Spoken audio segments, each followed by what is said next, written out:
이게 마법의 단어예요. 아, 마법의 단어. 인테리어의 마법의 단어. 우리 업계 진짜 일하시는 분 다 알 텐데 조금만 생각해보면 그 단어 왜 쓰냐면 모른다는 거야. 귀찮다는 거야. 한두 번 쓰는 거야 뭐 괜찮은데 거의 대화의 30~40%가 이런 말 한다? 집에 가면 돼.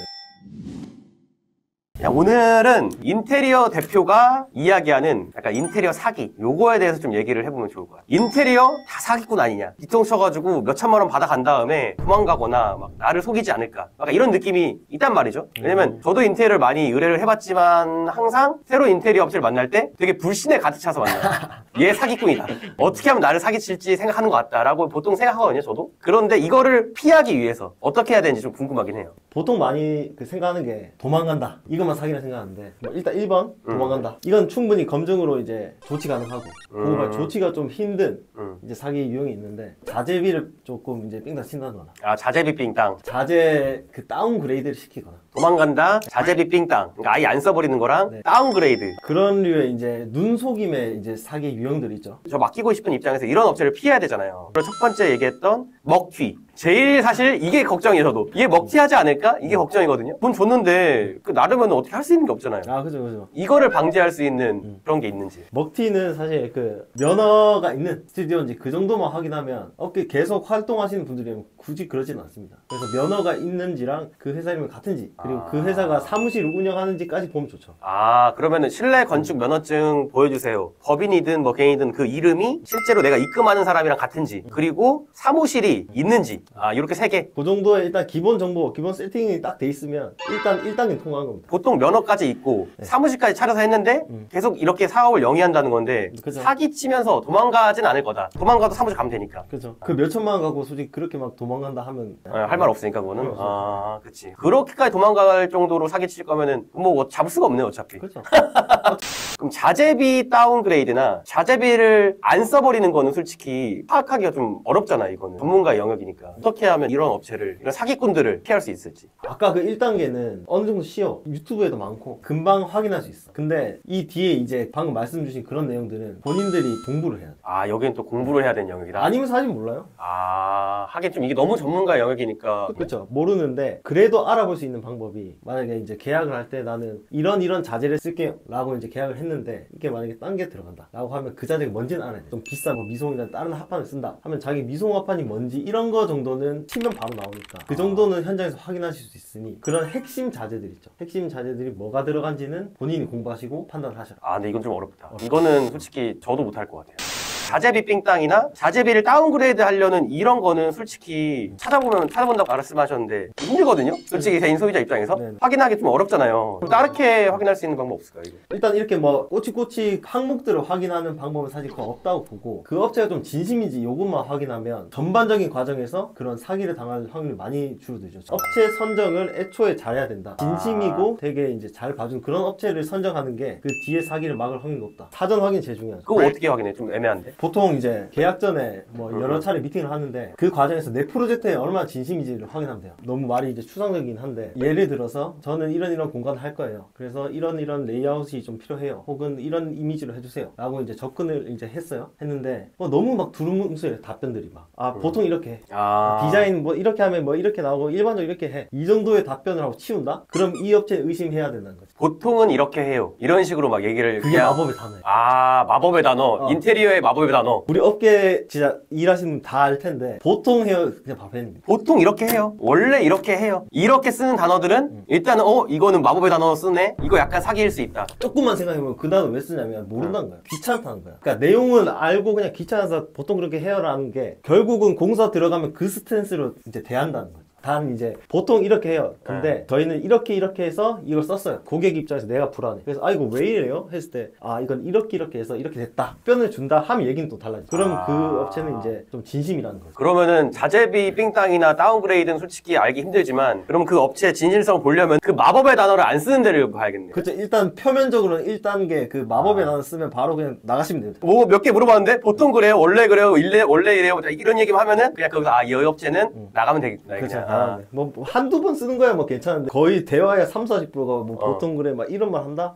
집에 가면 됩니다. 깔끔하네. 차라리 그렇게 확인하는 게 낫겠다. 그러면 질문을 많이 해보면 또 알 수 있겠네요. 그런 것들을. 고민을 했는지 안 했는지. 맞아요. 근데 보통 이제 일반인들은 그 질문을 뭘 해야 될지 아마 모를 거야. 그럼 뭘 해야 돼요? 그래서 막 뭐 자재에 대해서 괜히 유튜브에서 공부해서 이 자재 맞나 괜히 그러면 오히려 자기 더 티나고 저는 이 주점하는데 매출이 좀 많이 나왔으면 좋겠는데 매출 많이 나올 방법 없을까요? 이 레이아웃이 매출에 영향을 줄까요? 뭐 이런 류의 큰 질문들 있죠. 그렇게 했을 때 우리 레이아웃은 이렇게 해서 손님들이 더 이제 붐빌 수 있게 횡하지 않게 짰다. 그런 식의 답변을 줄 거예요. 근데 생각이 없는 업체라면 보통 이래로 끝나는 거지. 진심인 업체는 이 프로젝트에서 진심이라서 엄청 이제 고민을 많이 해서 뭐 말해줄 게 되게 많은 거야. 그런 업체는 사실 공사 들어가서 큰 문제가 없죠. 그래서 그걸 확인하는 게 제일 일단 우선이다. 사실 저도 인테리어 업체를 많이 미팅을 해봤을 거 아니에요. 네. 업종 특성상. 그랬을 때 사실 가장 많이 보는 게 저도 이거예요. 그 얼마나 이 사람이 고민을 하고 얼마나 진실한지를 봐요. 이게 생각보다 필터링이 좀 되더라고요. 맞아요. 네. 자세 하나가 이제 쭉 이어지기 때문에 그 사람 푸세는 변하지 않잖아요. 사람이 성격이 안 변하는 것처럼 업체 그 대표의 성향도 쭉 가니까 그쵸. 그 미팅 때부터 아직 입금하기 전인데도 나한테 이 정도의 정성을 쏟으면은 실제로는 잘할 가능성이 높다. 뭐 이런 식인 거네요. 어떻게 보면. 맞아요. 보통 보시면 이거 싸게 해주세요 싸게 해주세요 잘 봐주세요 이러는데 사실 그분들도 뭘 잘 봐주세요 하는 그 내용을 모르잖아요. 그 잘 봐주세요 하는 게 싸게 해주는 게 잘 봐주는 게 아니고 내가 얼마나 고민해서 결국 사업시에서 매출이 목표잖아요. 이 매출을 얼마나 내가 영리하게 풀어내는 것이 인테리어적으로 어떻게 풀어내는가 그거 잘 고민하는 게 잘 봐주는 거예요. 근데 약간 새로운 관점이다. 저도 지금 처음 생각해봤는데 보통 인테리어 업체는 얼마나 이쁘게 만드냐가 포커스인 줄 알았는데 지금 말씀하시는 거 보니까 이 가게의 목적이 어쨌든 간 술집이면 뭐 카페든 이 매출을 올리는 게 본질적인 목표니까 그쵸. 그 매출을 올리기 위한 인테리어로 간다. 마냥 이쁘거나 마냥 컨셉이 있는 게 아니라 손님들이 좋아할 만한 이거 되게 좋은 관점이네요. 그래서 엄청 뛰어난 이제 우리나라에서 엄청 유명하신 분들 보면 이쁜 건 당연하죠. 그리고 공간 구성이 그 목표에 얼마나 다가가는가 얼마나 의도하는가 하시는 분들 정말 대단하신 분 엄청 많죠. 그것까지 이제 봐주면 제일 베스트. 그러면 다시 뭐 세 가지 아까 건축 면허 보고 사무실 있는지 보고 내 이름 같이 있는지 보고 네. 사람이 정성적으로 확인하는지 이제 진심인지 정직한 사람인지 마법의 단어 보통 단어. 원래 이 단어를 안 쓰는지 요렇게만 봐도 그러면은 사기가 좀 약간 어느 정도 미연에 방지가 좀 되겠네요. 그렇죠. 그 정도만 하면 뭐 1, 2차 서류 면접 통과한 거죠. 뭐. 그거 통과했는데도 사기를 치려는 업체는 그럼 당하시면 돼요. 그건 뭐 어쩔 수 없네. 이건 그건 어떻게 해도 그냥 막을 수가 못 없네. 막아요. 그렇게 하면 사실 끝도 없어요. 그러면. 끝도 없으니까. 그러면 입금을 보통 계약금, 중도금, 잔금 보통 이러잖아요. 퍼센트가 보통 어느 정도죠? 뭐 보통 뭐 30%, 50%, 20% 혹은 뭐 30%, 40%, 30% 이런 게 있는데 제일 많이 하는 거는 뭐 3, 5, 2 이렇게 3, 5, 2, 많이 합니다. 30% 계약금 넣고 50% 중도금 넣고 20% 잔금 넣고 네. 그러면은 막 제가 인터넷 봤더니 입금하기 전에 이거를 확인한 다음 입금을 해라. 예를 들어 중도까지 입금했으면은 80% 입금한 건데 그렇게 하고 막 날라버릴 수 있잖아요, 사실.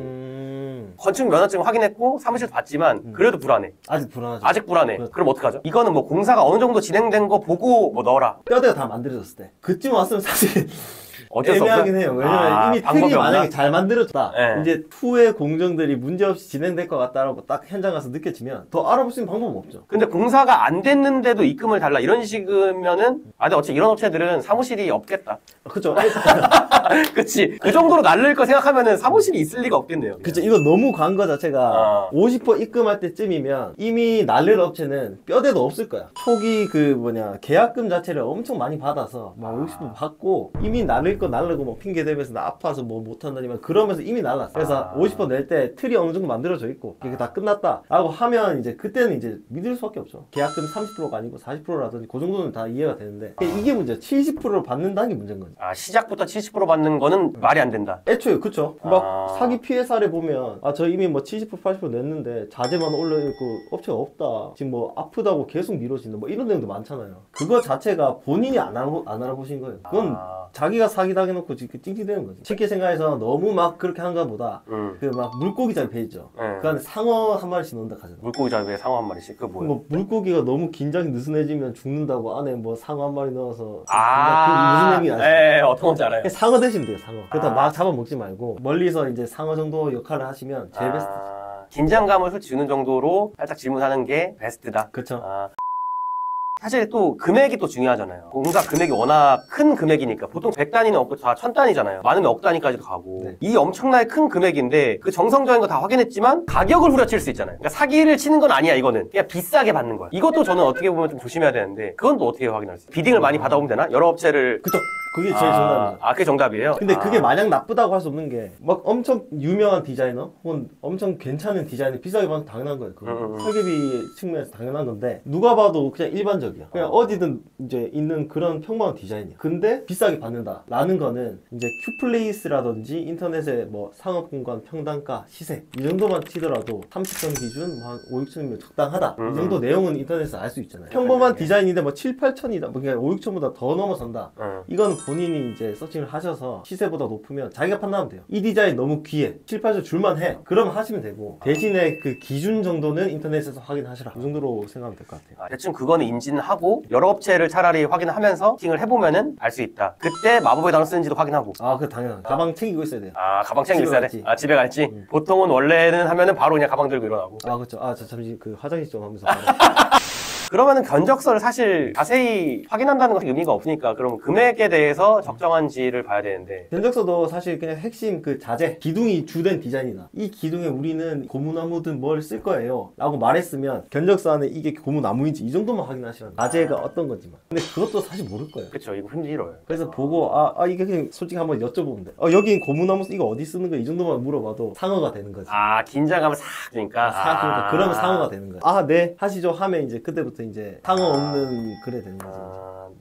저는 의뢰할 때 내부의 화장실 타일을 바꾸는 줄 알고 있었어. 디자인할 때 천장도 이렇게 달아주는지 이해하고 있었어. 가보니까 막상 해보니까 견적서에 보이는 타일은요 알고 보니까 화장실 추가가 안 돼 있던 거야. 이거 이런 되게 식으로. 근데 많아요. 많아요? 사례가 많아요. 보통은 이제 이거 FM대로 가면 우리는 견적서에 내용이 없으니 이건 당신이 못 본 잘못입니다. 이렇게 하면 사실 서로 할 말 없어. 이래서 사실 조금 애매하기 때문에 왜냐면 일반인은 봐도 모르잖아. 솔직히 뭐 정확히 알 수 없는 내용이기 때문에 저 같은 경우에는 이제 설명을 전반적으로 다 해. 어디가 어떻게 들어갈지. 네, 우리는 여기 뭐 천장하고요. 화장실은 빠져 있습니다. 그리고 기존 바닥 살릴 거고요. 뭐 이런 내용들을 초장에 전부 다 견적서에 적힌 내용들을 다 설명해. 대신에 그거 설명했는데도 나중에 나 몰랐어요 하면 그 사람이 나쁜 거죠. 얘기가 이미 조율된 거니까. 그렇죠. 소통의 문제라는 거. 이것도 소통의 문제다. 그쵸. 어디까지 공사가 들어가고 어느 걸 할지 안 할지를 확실히 설명을 다 듣고 그거를 계약서에 명시하는 그 업체를 하는 게 맞는 거네요, 오히려. 그렇죠. 그러니까 본인이 그걸 계약서 봐도 사실 뭐가 뭔지 모르니 계약할 때 내용들을 한번 쭉 설명해달라. 그게 업체 입장에서도 편하고 고객도 그게 오히려 더 편하고. 그거 설명 한 번 안 하면 나중에 모든 문제가 우후죽순이 터집니다. 그죠. 계약서 들어간 줄 알았어요. 그러니까, 네. 원래는 저희 안 넣어요. 이러면 또 싸움이 되겠네. 맞아요. 그리고 이것도 다시 돌고 돌아 정성과 진심으로 가야 되네요. 맞습니다. 이것도 원래 이래요가 또 나오겠네. 원래 계약서에는 그거 안 들어가 있어요. 맞죠. 보통은 안 들어가 있어요. 이렇게 해버리겠네, 거기서. 그러니까 애초에 선택할 때 마법의 단어 쓰는 업체를 선택했으면 이 문제 터지잖아요? 그럼 또 그 단어 쓰면 원래 이렇게 된다. 원래 계약서는 원래 다 이래요. 맞아요. 그럼 할 말 없어지는 거죠. 그러네. 또 할 말 없어지게 만드네. 마법의 단어가 여기서 나오네, 또. 자연스럽게. 저도 지금 사기칠 생각으로 해봤는데, 그렇게 얘기할 것 같아. 보통 인테리어 할 때 원래 그렇게 해요. 이렇게 얘기를 할 수밖에 없네. 맞아요. 사기치려면은. 그러니까 그 생각 자체를 들고 있다는 게 잘못된다는 거지. 무한히 비딩하고 예를 들어 견적서 받아보는 것도 좋지만 솔직히 좀 귀찮잖아요, 이게. 보통 몇 개 정도 업체 미팅해보면 딱 적당한 그런 게 있을까요? 베스트는 5개인데 3개 말아보셔도 됩니다. 베스트는 5개인데 5개 못할 것 같아요. 못하죠. 한 3개 정도. 3군데 정도면 사실 충분한 표본이다. 3군데 정도 견적서를 받아보면은 대충 느낌 온다. 그렇죠. 보통 이제 알아보실 때 이제 자기 디자인이랑 취향이 비슷한 업체들을 이제 찾죠. 그래서 한 3군데를 추렸어. 그럼 미팅을 하겠죠. 그 스튜디오에서 이런 레이아웃을 들고 왔어. 자기는 이렇게 해서 이런 이제 공간이 왜 이런지에 대해 설명을 한다? 그러면 이제 되게 실력 있는 업체라는 거죠. 갑자기 지금 생각나는 게 저는 어떻게 보면 사기칠까 이 생각하고 있었거든요. 이럴 것 같아요. 제가 사기치면은 입 바른 소리 하면서 일단 싸게 견적서를 내밀 것 같아요. 그럼 어떻게 보면 다시 생각해보면은 너무 싸게 한 업체도 이상한 거네. 그쵸. 시세보다 너무 싸면 말이 안 되는 거니까. 그건 인텔뿐만 아니라 뭐 어딜 가나 다 똑같은 거죠. 하긴 그쵸. 인테리어뿐만 아니라 말도 안 되게 싼 거는 그 말이 안 되는 거니까. 맞죠. 그거 어떻게 확인하냐면 견적서 앞에 뭐가 별도인지 원래 포함되는 그런 것도 이제 만약에 다 빼버리고 그건 이제 별도 항목을 보시고 그리고 그 견적서 설명 들을 때 다 튀어납니다. 그러면. 그러네. 어제 후려쳤으니까 설명을 못 하겠네. 그쵸. 말하면 또 지켜야 되니까. 그쵸. 그럼 다시 또 돌고 돌아 정성적인 걸로 확인이 돼버리네, 이게 또. 그렇죠. 그 딱 느낌 오시죠? 네. 인테리어를 알아볼 때 그 네. 파고드는 핵심 하나가 있죠. 그거는 이제 본인이 느껴지는 거지. 그리고 미팅 그 정도, 3개 정도 견적서 받을 정도면은 미팅 하면서도 그 느낌이랑 게 또 오니까. 그쵸.